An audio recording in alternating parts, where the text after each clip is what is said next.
Salut tout le monde, j'espère que vous allez bien. Bienvenue dans cette nouvelle review achat du mois de novembre. Et ce sera la dernière review achat de l'année.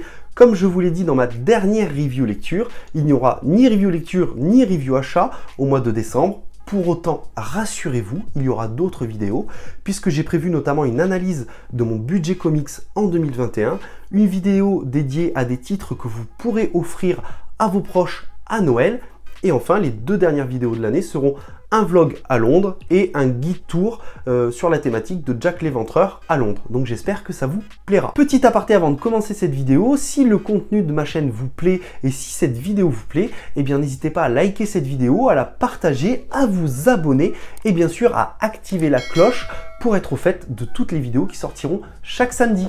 C'est bon ? On peut y aller? Et le premier achat, eh bien, il s'agit de Automnal chez 404 Comics que j'avais pu recevoir en PDF grâce à Nicolas Beaujoin qui me l'avait envoyé. Et je vous en avais fait une vidéo dédiée d'ailleurs, hein. J'avais passé un plutôt bon moment sur ce comics, c'est peut-être même une de mes meilleures lectures de l'année, très honnêtement. Mais pour autant, à la réception de ce comics, enfin quand j'ai été le chercher en librairie, eh bien j'ai été plutôt déçu de son édition. Tout simplement déjà parce que la cover, j'ai l'impression que c'est du carton recyclé en fait, et je trouve que ça met vraiment pas en valeur le relief du titre et juste le dessin sur la cover qui aurait dû être beaucoup plus beau. Et en jetant un œil au papier, eh bien j'ai l'impression de retrouver du papier d'Icons. Et encore une fois, pareil, ça ne met pas vraiment en valeur le comics et les couleurs qu'il y a dans ce comics, notamment cette page, une des premières pages du comics, que j'avais trouvé magnifique à la lecture du PDF. Et là, j'ai l'impression que les couleurs sont beaucoup moins éclatantes et je pense vraiment que ça vient du papier, que ça vient du choix du papier. Je pense sincèrement qu'un papier brillant aurait été un choix beaucoup plus judicieux pour ce comics qui mérite vraiment une édition encore plus qualitative que celle-là. J'ai pas envie de dire que c'est une édition de mauvaise qualité, parce que c'est pas forcément le cas, surtout qu'on a une bonne histoire, mais vraiment je pense que le choix du papier et de la cover, bah c'est pas ça que j'aurais vu pour ce comics. Mais bon, comme je vous l'ai dit, hein, j'ai passé un agréable moment à la lecture de ce comics, et il me le fallait absolument en édition physique, sachant que c'est quand même un gros bébé, pour 19,90 €, bah, je trouve que c'est très correct en termes de prix, donc ouais, il me le fallait absolument. Et pour le deuxième achat, on reste sur de l'indé, avec notamment Setsujoku qui est sorti chez 404 Comics. Et là, c'est un miracle, j'ai réussi à dire le titre du premier coup, c'est magnifique. C'est un comics que j'attendais avec beaucoup d'impatience, d'une part parce que c'est peut-être l'un des premiers comics qui va traiter notamment des samouraïs. En tout cas, moi j'en ai rarement vu, mais dites-moi en commentaire hein, si vous en avez d'autres, parce que ce genre de titre peut largement m'intéresser. Et en plus, ce sera mon premier comics en noir, blanc et rouge, donc c'est vraiment un premier pas pour moi à ce niveau-là. C'est un comics cependant que j'ai quand même payé assez cher, parce qu'il coûte 17 €, il y a très peu de pages honnêtement, et puis le format est beaucoup plus petit qu'un comics standard, j'ai envie de dire, notamment quand on le met face à côté d'Automnal, on voit que c'est beaucoup plus petit, mais j'avais vu le projet sur Ulule, j'y avais pas participé spécialement, mais j'avais trouvé les pages vraiment magnifiques. C'était un comics qui me chauffait vraiment, de par ses dessins. Alors, on a des dessins noir et blanc, comme ceci par exemple, et puis on a du noir, rouge et blanc, et des fois on a même quelques pointes de vert. Donc là par exemple, voilà, on a du rouge, et on a quelques pointes de vert un peu plus loin. On est dans un style très manga. Honnêtement, sur les dessins, vraiment, je m'y retrouve complètement, hein, sur les dessins des visages notamment. J'ai hâte de voir ce que ça va donner. C'est le tome 1, il me semble que c'est en 3 tomes, si je dis pas de bêtises. Donc j'ai vraiment hâte de vous en parler au mois de janvier. Et on passe maintenant chez les boss du game, Delcourt, Walking Dead, Outcast, et maintenant Scurry de Matt Smith, qui nous conte l'histoire d'une ou de plusieurs petites souris, il me semble, dans un univers post-apocalyptique. Et je vous avoue bien, que juste ces éléments-là m'avaient chauffé pour acheter le premier tome de cette trilogie. Encore une fois, je crois que c'est comme Setsujoku, c'est une trilogie. Et en plus, il y a un site qui est dédié à Scurry notamment. Et avant la sortie du premier tome, on pouvait notamment lire quelques pages en PDF. Donc, j'avais lu quelques pages et je vous avoue que les dessins, pareil, m'avaient plutôt chauffé. D'ailleurs, quand je suis revenu à la maison avec, ma femme me l'a littéralement arraché des mains et l'a lu. Apparemment, elle a adoré. Donc, vous aurez sûrement un retour d'elle aussi sur la prochaine review. J'ai quelques attentes quand même, et j'ai très peur que le récit soit très Disney, soit trop mignon en fait. Et voilà, c'est vraiment ma peur, parce que on nous vend ça comme un récit post-apo, et j'ai quand même quelques attentes à ce niveau-là. On verra, j'en dis pas plus. C'est un récit qui reste relativement cher puisque je l'ai quand même payé 13,50 € pour 80 pages.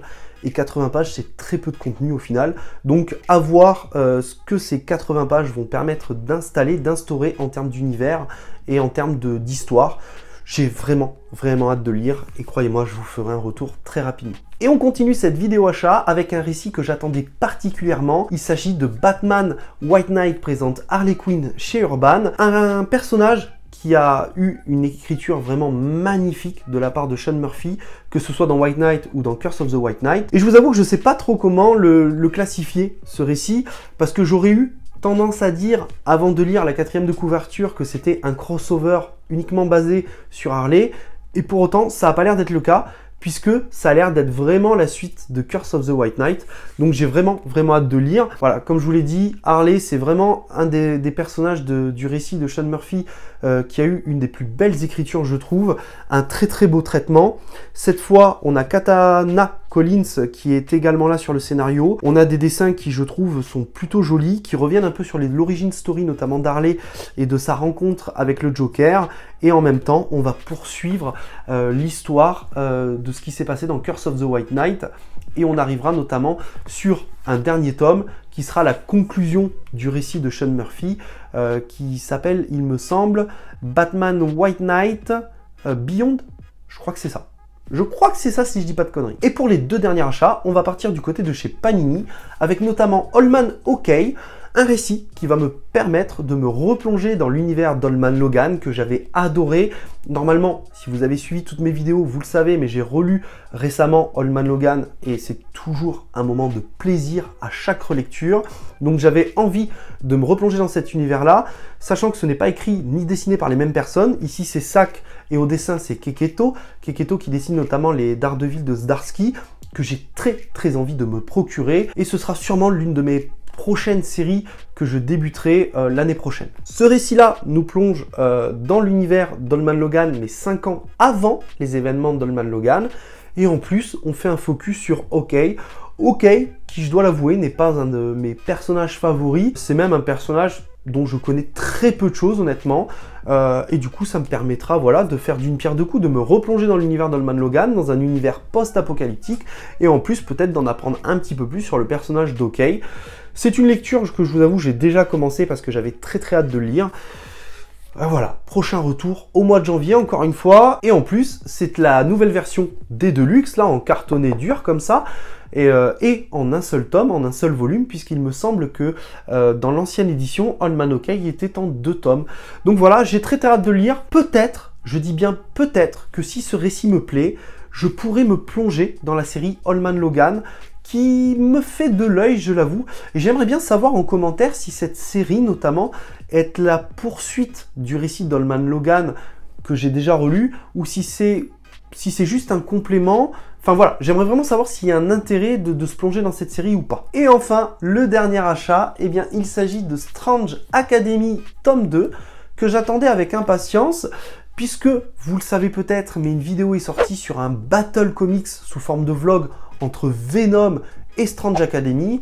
Ce qu'il était ressorti de cette vidéo, c'était que, bien sûr, je continuerai Venom, et que, eh bien, Strange Academy ne m'avait pas laissé totalement fermé, puisque, je sais pas, j'avais vraiment passé un bon moment à la lecture du premier tome, j'ai trouvé ça chill, j'ai trouvé ça détente, j'ai trouvé ça fun, mais pour autant, il me semble que dans cette vidéo-là, j'avais dit que, enfin, mes propos étaient que j'avais très peur que ça se dirige sur des problématiques d'adolescents, donc à voir, c'est vraiment, je pense, ce tome 2 qui va me convaincre sur la poursuite ou non de ce run. Pour autant, déjà, j'ai un premier point négatif, je pense que j'en reparlerai dans la review lecture, mais vraiment la couverture elle est dégueulasse quoi. Genre vraiment ils ont fait absolument aucun effort. Ils ont voulu mettre tous les personnages sur la cover, hein, j'en ai parlé avec le néophyte en off, alors que bah, dès les premiers instants ils nous proposent ce genre de choses. Je trouve que c'est beaucoup plus intéressant en fait en termes de cover. Là on nous met plein de personnages, sachant que les personnages principaux, eh ben, ils sont surtout en arrière-plan. On a Strange qui est à droite comme ça, au fond, on ne sait pas pourquoi. Et en plus, je trouve les couleurs de la cover vraiment immondes par rapport à ce qu'on nous propose dans le récit. Donc bon, ça reste une cover, mais quand même je trouve que ça a son importance. Vraiment, j'ai beaucoup d'attentes sur ce tome 2 et je voudrais pas que ce soit une série 100% ado, Strange Academy, ou en tout cas que ça devienne une série 100% ado. J'ai vraiment envie que ce soit un récit qui s'oriente pour tout type de lecteur et tout âge en fait. Donc c'est vraiment mes attentes. Mes attentes sont vraiment à ce niveau-là en tout cas. Voilà, comme je vous l'avais dit, c'était une petite review achat. J'ai été relativement sage ce mois-ci. N'hésitez pas à me dire en commentaire ce que vous avez acheté ce mois-ci et ce que vous pensez de mes achats. Ça m'intéresse toujours, bien évidemment. Si cette vidéo vous a plu, n'hésitez pas à la liker, à la partager et à vous abonner. C'est important pour moi et ça me fait extrêmement plaisir. On se dit à samedi prochain pour une prochaine vidéo.